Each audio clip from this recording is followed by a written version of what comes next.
It's the greatest foreign sell-off we've ever encountered, defying all logic that any government could have given it the go-ahead. The worst part is every single one of us is paying for it, with energy prices that just keep rising. But Dick Smith says it's time to fight back.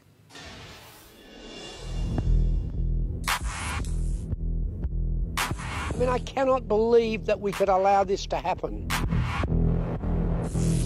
It's the great energy rip-off. So it's vital that we resolve this crisis. Foreign-owned companies plundering so much Aussie gas, we don't have enough left for ourselves. I don't think we've ever been let down in a greater way by our politicians. Selling it off to Asia, paying virtually nothing in tax. You know, we pay our taxes.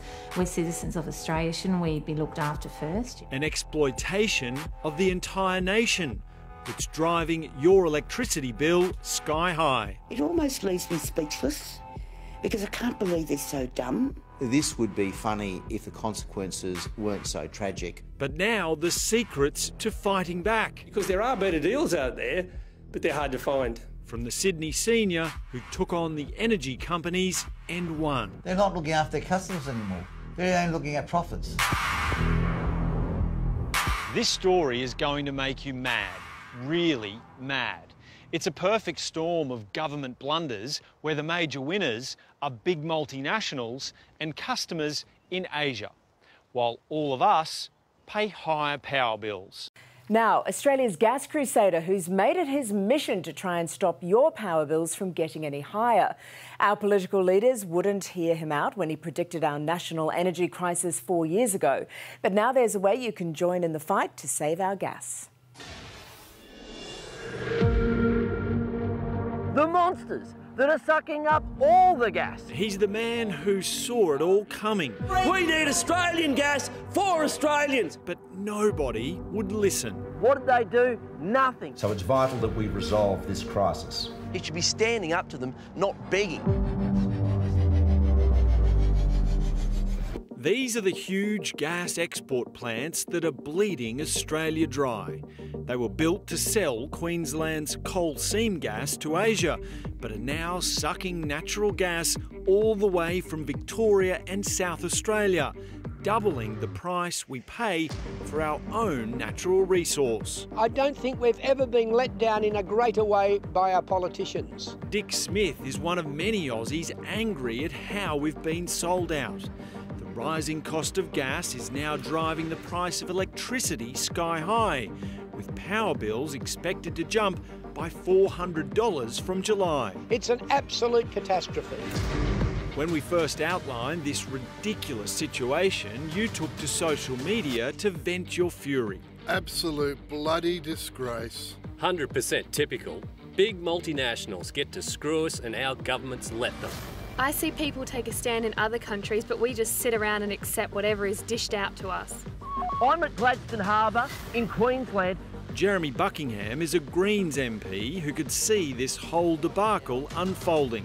I raised this 4 years ago.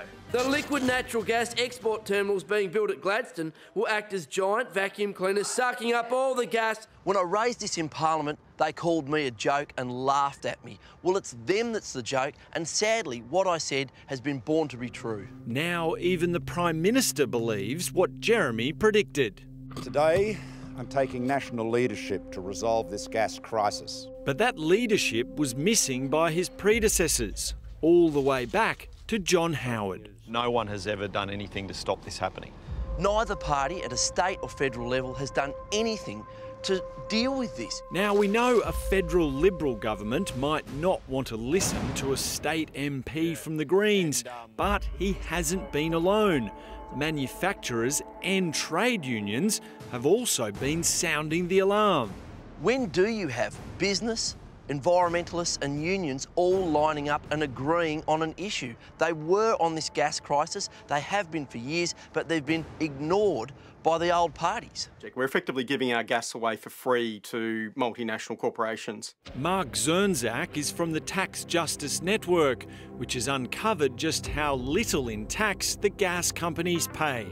Soon Australia will take over from Qatar as the world's biggest gas exporter. Qatar will earn $26 billion per year in federal royalties. Australia will earn nothing. It is ludicrous that a person would pay more on tax drinking a beer at the pub than these large multinational corporations are going to pay to have access to our gas. His new website, called stopfreegas.org, allows Aussies to stand up for our gas and send a letter direct to your local MP. People should be angry. These are our resources. We only get to use them once. So who benefits? Well, not Australia. The winners are Big Oil, ConocoPhillips, Santos, Shell.